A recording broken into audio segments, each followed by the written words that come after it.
36 வருட அனுபவம், 23 கிளைகள் கொண்ட சுற்றுலா நிறுவனம் ஸ்ரீ முருகன் டிராவல் ஏஜென்சி. தொடர்புக்கு srimurugantravel.com.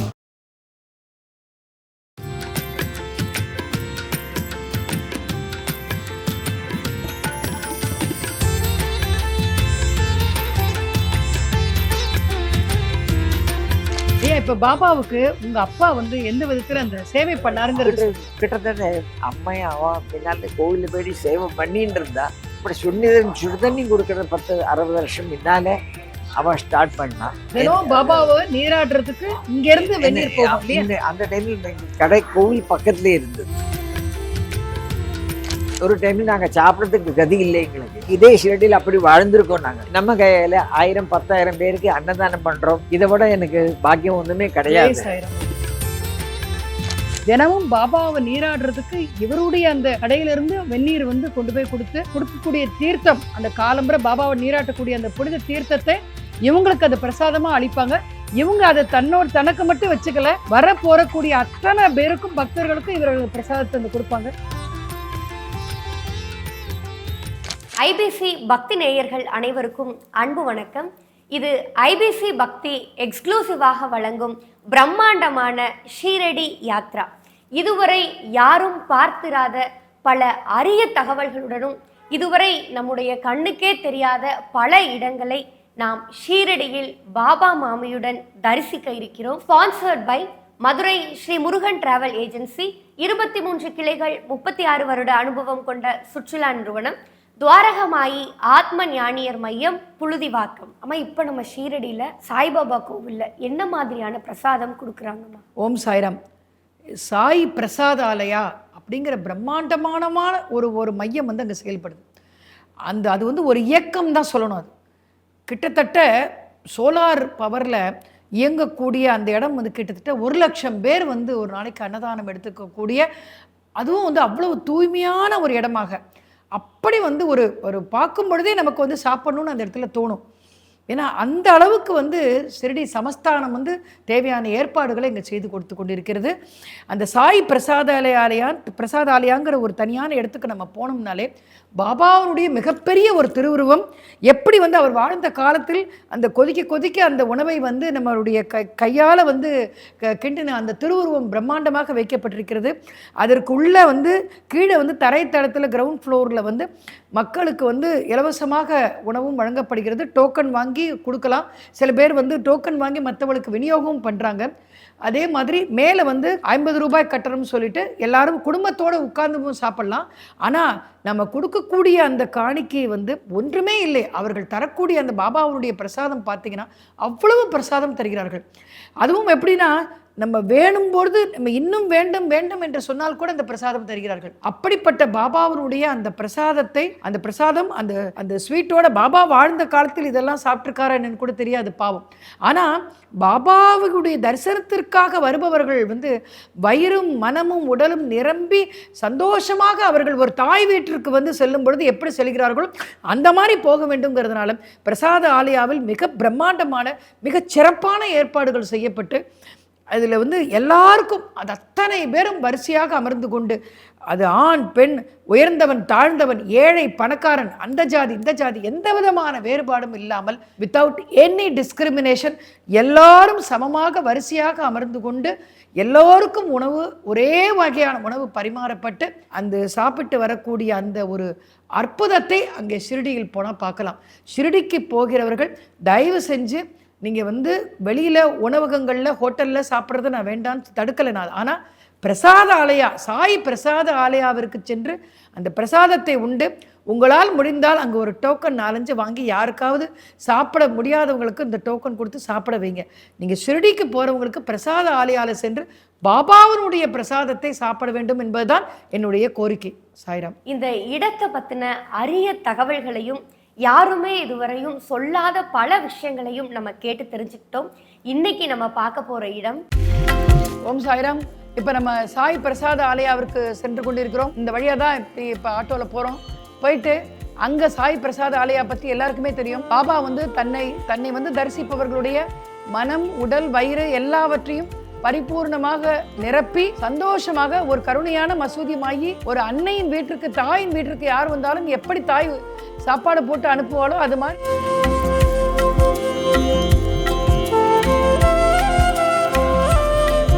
அது அன்னதான கைங்கரியம் எல்லோருமே செய்ய வேண்டும். அதற்கு மேலும் மிக அற்புதமான பிரசாதம் அங்கு வந்து பாபாவுடைய பிரசாதம் வழங்கப்படுகிறது. அதையும் உண்டு பாபாவுடைய அருளை பரிபூர்ணமாக பெற்றுச் செல்ல வேண்டும் என்று உங்கள் அனைவரையும் கேட்டுக்கொள்கிறோம்.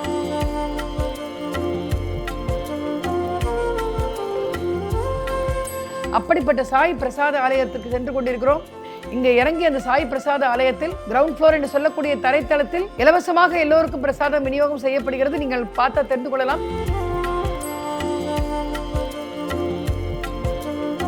அதே மாதிரி நீங்க ஒருவேளை இந்த கட்டிடத்தில் மேல வந்து ஃபர்ஸ்ட் ஃப்ளோர்ல நீங்க வந்து பிரசாதம் தனியாக குடும்பத்தோடு வாங்கி சாப்பிட வேண்டும் என்றால் அதற்காக வந்து 50 ரூபாய் டோக்கன் வசூலிக்கப்படுகிறது. அதுவும் அன்னதான கைங்கரியத்திற்காக.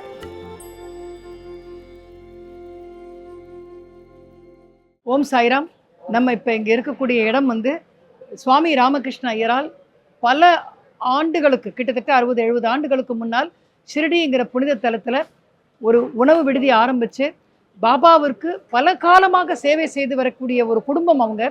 அங்கே இருக்கக்கூடிய அந்த குடும்பத்திலிருந்து வந்த நம்ம சுவாமி ராமகிருஷ்ண ஐயர் அவருடைய அந்த புத்திரனான பாபா ஐயர் என்று சொல்லக்கூடிய அவரோட இப்போ நம்ம இருக்கோம். பாபாவுடைய அனுபவங்களை, அவரோட கூடிய அனுபவங்களை இப்போ நம்ம பகிர்ந்துக்கிறோம். ஐயா ஓம் சாய்ராம். ஐயா ஜெய சாய்ராம். நமஸ்காரம் ஐயா. இப்போ உங்களுடைய தகப்பனார் வாழ்ந்த காலத்திலிருந்து ஷிரடிக்கும் பாபாவுக்கும் உங்களுக்கு என்ன தொடர்புங்கிறத நீங்க சொல்லுங்க நம்ம நேயர்கள். என் பேரு விஸ்வநாதன் பேராகும், கூப்பிடுறது பாபா ஐயர். எங்க அப்பா பேரு லக்ஷ்மணன் ராமகிருஷ்ண ஐயர், அம்மா பேரு செல்லம்மா. இவ ஃபர்ஸ்ட் பாம்பேலேருந்து இருக்கிறத நித்யானந்த சுவாமி தான் அவளை இங்கே அனுப்பினார். பாம்பே பக்கத்தில் நித்யானந்த சுவாமி, அவரும் பாபா மாதிரி ஒரு பெரிய மகான். அந்த டைமில் ஷிரடிங்கிற ஒரு சின்ன காட்டூர், ஒன்றுமே இல்லை இங்கே. அந்த டைமில் இவ எப்படி இல்லாமல் வந்து இந்த வருஷம் கிட்டத்தட்ட 80 வருஷம் முன்னாலே 41, 42 அத்தனை சொல்ல முடியாது எனக்கு. பட் அந்த டைமில் வந்தாவா. அது கழிஞ்சு நான் இங்கே பிறந்தேன். அது கழிஞ்சு தாக்கின்னு இருக்கோம். பாபா புண்ணியத்தில் இதே இதில் நாங்கள் வாழ்ந்து பாபாவை சேவை பண்ணி அங்கே நித்யானந்த சுவாமி சொன்னது ஒரே ஒரு வார்த்தை, நீங்கள் ஷிரடியை போங்க, பக்தமார சேவை பண்ணுங்க, இதுதான் உங்களுக்கு வேலை, வேறு வேலையே கிடையாது. அப்பா சொன்ன நான் எப்படி சேவை பண்ணேன், எனக்கு வந்து சேவை தெரியவும் செய்யாது, ஒன்றும் செய்யாது. அவர் ஒன்றுமே சொல்லலை. கடைசி சொன்னால் நீ அங்கே போகுந்தாங்க. அப்போ அது கழிஞ்சு இங்கே வந்தேன். நாங்கள் அதே மாதிரி வந்துட்டு இன்னைக்கு பாபாவோட சன்னிதானத்தில் இருந்துட்டு எங்களுக்கு இது ஒரு ஆப்பர்ச்சுனிட்டி கிடைக்கிறதுக்கு வேண்டி நித்யானந்த சுவாமி நம்மள்ட்ட சொன்னார். இன்னைக்கு எனக்கு தெரியறது. அன்னைக்கு நாங்கள் சொன்னோன்னா எங்கள் அம்மையில அழுதா, ஷிரடிக்கு நான் போக மாட்டேன், இங்கே வந்து நான் என்ன செய்யறது, இந்த காட்டூரில் என்ன வாக்கிட்டு பயந்துட்டு விட்டான். அந்த ஒரு இதில் இன்னைக்கு இப்போ வந்து இவ்வளவு டெவலப் ஆயிருக்கு. 80 வருஷத்துக்கு முன்னாடி ஒரு அப்பா வந்தப்ப வெறும் காடா இருந்தது. அப்ப இந்த இடத்துல இருக்கிறதுக்கே ரொம்ப பயந்துருப்பீங்க. லைட் இல்லை, பாம்பு இதெல்லாம் வந்துட்டு எக்கச்சக்கமா காட்டு தானே அந்த இதுல இருந்தேன். பட் அதே இதுல வந்துட்டு இன்னைக்கு பாபா அதே இதே பெரிய இதாக்கிட்டு ஒரு பெரிய கேபிட்டல் சிட்டி ஆக்கி விட்டார். அதை சின்ன மாடர்ன் சிட்டி மாதிரி ஆயிடுச்சு. ஐயா இப்ப பாபாவுக்கு உங்க அப்பா வந்து எந்த விதத்துல அந்த சேவை பண்ணாருங்கிறது கிட்டத்தட்ட அம்மையா அவ முன்னால கோவில போய் சேவை பண்ணிட்டு இருந்தா. இப்படி சுடுதண்ணி கொடுக்கறது 10-60 வருஷம் முன்னாலே அவ ஸ்டார்ட் பண்ணா. தினம் பாபாவை நீராடுறதுக்கு இங்க இருந்து வெந்நீர் போகும் இல்லையா? அந்த டைம்ல கடை கோவில் பக்கத்துலயே இருந்தது. அப்போ கடையிலிருந்து சூடாக்கி அங்கேருந்து கொண்டு கொடுத்துட்டு இருந்தா. அப்போ கிட்ட அப்போ அதுக்கு கணக்கு இருக்குல்ல, பக்கெட்டா ஃபுல்லா நினச்சிட்டு இருக்கோம். பின்ன அது கழிஞ்சிட்டு நாங்கள் இங்கே வந்தோம் 10-25 வருஷம் முன்னாடி. பட் இன்றைக்கும் பாபாவுக்கு தண்ணி கொடுக்குறோம். பட் அது எப்படி கேட்டால் ஒரு கலெக்ஷன் நிறைய. ஏன்னா அவள் குளிப்பாட்டு தண்ணின்னு கொஞ்சம் கம்மியாக்கியாச்சு. பாபா ஸ்டாச்சுக்கு மார்பல் இருக்கிறதுனால அது ஜாஸ்தி இதாக்கப்படாதுன்னு. ஆனால் இன்றைக்கும் பாபா புண்ணியத்தில் இந்த ஒரு சேவை நடந்துட்டுருக்கு. பக்தமாரோட அனுகிரகம் இருக்குது. அதனால சுவாமி பண்றாசுன்னுட்டு பக்தமாரோட இதாக்கிட்டு இருக்கோம். அதே மாதிரி நாங்கள் ராமநவமி, தசரா, குரு பௌர்ணமி அன்றைக்கி பாபா புண்ணியத்தில் ஒரு டைமில் நாங்கள் சாப்பிட்றதுக்கு கதி இல்லை எங்களுக்கு. இதே ஷிரடியில் அப்படி வாழ்ந்திருக்கோம் நாங்கள். இன்றைக்கி நம்ம கையில் 1000-10,000 பேருக்கு அன்னதானம் பண்ணுறோம். இதை விட எனக்கு பாக்கியம் ஒன்றுமே கிடையாது. ஆமாம், இதே பாக்கியம் பாபாட்ட அனுகிரகம் படிக்கிறேன். இதே மாதிரி நானும் வாழ்ந்தேன், என் குழந்தைகளும் வாழணும். பாபாட்ட இதுதான் அனுகிரகம் தவிர நாங்கள் வேறு ஒன்றுமே ஆசைப்படலை. உங்கள் பக்தமானோட ஆசீர்வாதத்தில் நாங்கள் முன்னால் போகிறோம். சாய்ராம். ஜெய் சாய்ராம். இவருக்கு வந்து நடந்த பெரிய ஒரு ஒரு அனுபவம் வந்து இவருடைய தந்தையார் காலத்திலிருந்து தினமும் பாபாவை நீராடுறதுக்கு இவருடைய அந்த கடையிலிருந்து வெந்நீர் வந்து கொண்டு போய் கொடுத்து இப்பவும் அந்த அந்த கொடுக்கக்கூடிய தீர்த்தம், அந்த காலம்பரை பாபாவை நீராட்டக்கூடிய அந்த புனித தீர்த்தத்தை இவங்களுக்கு அந்த பிரசாதமாக அளிப்பாங்க. இவங்க அதை தனக்கு மட்டும் வச்சுக்கல, வர போறக்கூடிய அத்தனை பேருக்கும் பக்தர்களுக்கும் இவர்கள் பிரசாதத்தை வந்து கொடுப்பாங்க. உங்களுக்கு நடந்த மிராக்கள், உங்களுக்கு நடந்த ஒரு அனுபவங்கள், ஏதாவது அற்புதமான அனுபவங்கள் ஏதாவது இருக்கு? இதே தான் சொல்றேன். நாங்க இதே அனுபவம்ங்கிறது என்ன கேட்டா, நாங்க எந்த ஸ்திதியில இருந்தோம், இன்னைக்கு எந்த ஸ்திதியில வந்திருக்கோம். இன்னைக்கு பாபா புண்ணியத்துல நம்ம சொந்த பில்டிங் கட்டுறதுக்கு ஆரம்பிச்சிருக்கோம், அன்னதானத்துக்குன்னுட்டு. அப்போ நான் இதெல்லாம் நாங்கள் இருக்கிறத, அம்மா வந்து இருக்கிறத ஒரு சின்ன ஹட், ஒரு குடிசைன்னா ஒரு இந்த என்ன சொல்ல ஒரு சாக்கு போட்டு அது மாதிரி இதில் இருந்திருக்கா. இன்னைக்கு அந்த இதில் அவள் இருந்தால் இந்த ஆசை வேறையா இருக்கும். இதே இதில் அவளோட அனுகிரகத்தில் இன்னைக்கு இப்படி போயிருக்கு. இன்னைக்கு சொந்த இடம் கட்டின்னு இருக்கும். அதுக்கும் பாபா அங்கே அன்னதானம் சென்டர் இருந்தது, அது இதாக்கிட்டு அதுக்கும் டிஓட்டிலாம் ஹெல்ப் பண்ணிட்டு இருக்கான். அது மேலே போயிட்டு அது சன்னிதானத்தில் இதேதான் மனம். சாய்ராம் சாய்ராம் ஜெய் சாய்ராம்.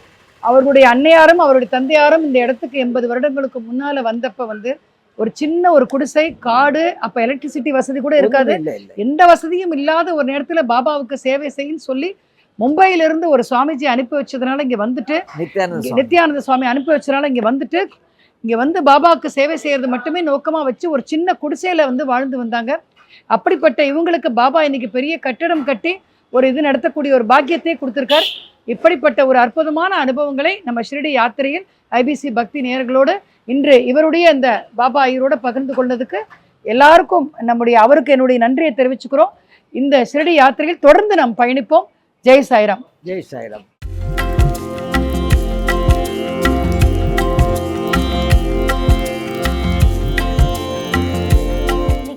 ஷீரடியில் இருக்க பல இடங்கள், அந்த இடங்களுடைய சிறப்பு எல்லாத்தையுமே அம்மா சொல்லி நம்ம கேட்டோம். அம்மா, எங்களுக்கு இன்னைக்கு சாய்பாபாவை வழிபடுறதுக்கு ஒரு வழிபாட்டு முறை சொல்லிக் கொடுங்கம்மா. துனியை பற்றி நாம் பார்த்திருக்கிறோம். ஆனால் அதில் கிடைக்கக்கூடிய அருமருந்து உதியை பற்றியும் நாம், உதி என்றால் விபூதி என்று சொல்லுவோம்ல, பஸ்மம். பஸ்மம் என்பதுதான் சரியான வார்த்தை. விபூதி என்பது செயற்கையாக தயாரிக்கப்பட்டது. பஸ்மம் என்பது அந்த வேள்வியிலிருந்து, அந்த எரித்த வேள்வியிலிருந்து அதிலிருந்து கிடைக்கக்கூடிய அந்த பொருள் தான் அந்த பஸ்மம். எரித்த அந்த சாம்பல் சொல்லுவோம் இல்லையா, அதுதான் பஸ்மம். அப்போ அந்த உதியினுடைய அருமை வந்து சாய் சச்சரித்திரத்திலும் சரி, சாய் குருச்சரித்திரத்திலும் சரி, இன்னும் சாய் லீலா சஞ்சிகை என்ற மிக பல நூல்களில் அந்த உதியினுடைய பெருமையை பற்றி பல்வேறு ஒரு அறிஞர்களாலும் மகான்களாலும் பல்வேறு பாபாவினுடைய பக்தர்களாலும் அதனுடைய மகத்துவம் எடுத்து கூறப்பட்டுள்ளது. இன்னமும் அதனுடைய அற்புதம் நிகழ்ந்து கொண்டிருக்கிறது.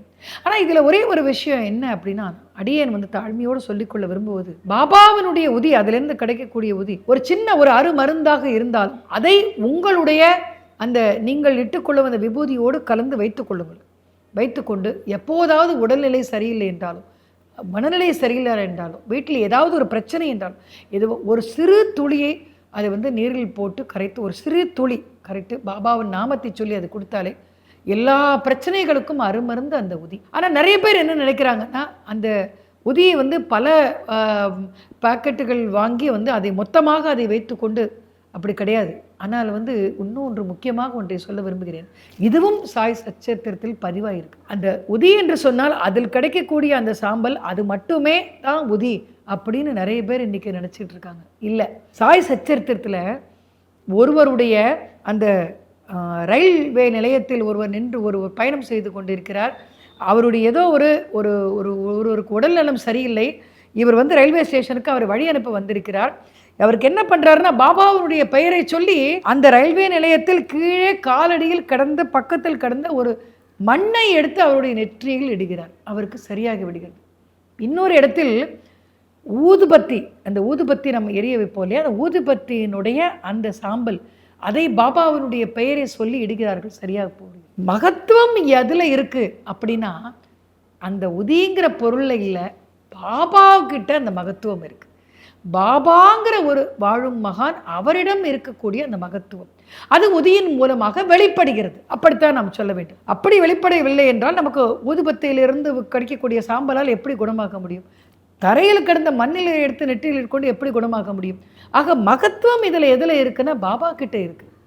ஆக அவருடைய அந்த அருள் பரிபூரணமாக மண், அந்த ஊதுபத்தியினுடைய சாம்பல், மரம், மட்டை, இலை, கிளை, எதை நினைத்து நாம் பாபாவை நினைத்து நாம் செய்கிறோமோ அந்த ஒரு உணர்வை, நம்ம அனுபவத்தை நாம் பெற முடியும். அது குணமாக்கவும் முடியும். இதுதான் பாபாவினுடைய லீலை. இது வந்து நாம் யாருக்காவது உடல்நிலை சரியில்லை என்றால் நம்மிடம் அந்த கையில் அந்த துணி இருந்தால், ஒருவேளை துணி இல்லாவிட்டால் கூட பாபாவுடைய நாமத்தை சொல்லி நீங்கள் தரையில் கிடந்த மண்ணை எடுத்து இட்டு கொண்டாலும் அது சரியாக போய்விடும் என்ற நம்பிக்கையை கொடுங்கள். உதி என்பதே அந்த நம்பிக்கை தான், வேற ஒன்றுமே இல்லை. அந்த நம்பிக்கையை அவருக்கு ஊட்டுங்கள். இதுதான் இன்னைக்கு வந்து நம்ம பாபாவினுடைய ஒரு மிகச்சிறந்த வழிபாடுகளில் ஒன்றாக அடியேன் கருதுகிறேன். ஓம் சாய்ராம். இதே மாதிரியான பல இடங்களை நம்ம அடுத்த வீடியோவில் தரிசிக்க போகிறோம். அதுவரையும் ஐபிசி பக்தியினுடைய இந்த எக்ஸ்க்ளூசிவ் ஷீரடி யாத்ரால இணைந்திருங்கள். இந்த வீடியோவில் பாபா மாமி சொல்லுகின்ற, பாபாவை வழிபடுகின்ற இந்த முறைகளை உங்களோட வாழ்க்கையிலையும் பின்பற்றுங்கள். பாபாவினுடைய நிறைவான அருளை பெறுங்கள். IBC Bhakti exclusive Shirdi Yatra presented by Madurai Sri Murugan travel agency. 23 கிளைகள், 36 வருட அனுபவம் கொண்ட சுற்றுலா நிறுவனம். துவாரகமாயி ஆத்ம ஞானியர் மையம், புழுதிவாக்கம். 36 வருட அனுபவம், 23 கிளைகள் கொண்ட சுற்றுலா நிறுவனம் ஸ்ரீ முருகன் டிராவல் ஏஜென்சி. தொடர்புக்கு ஸ்ரீமுருகன்டிராவல்.com.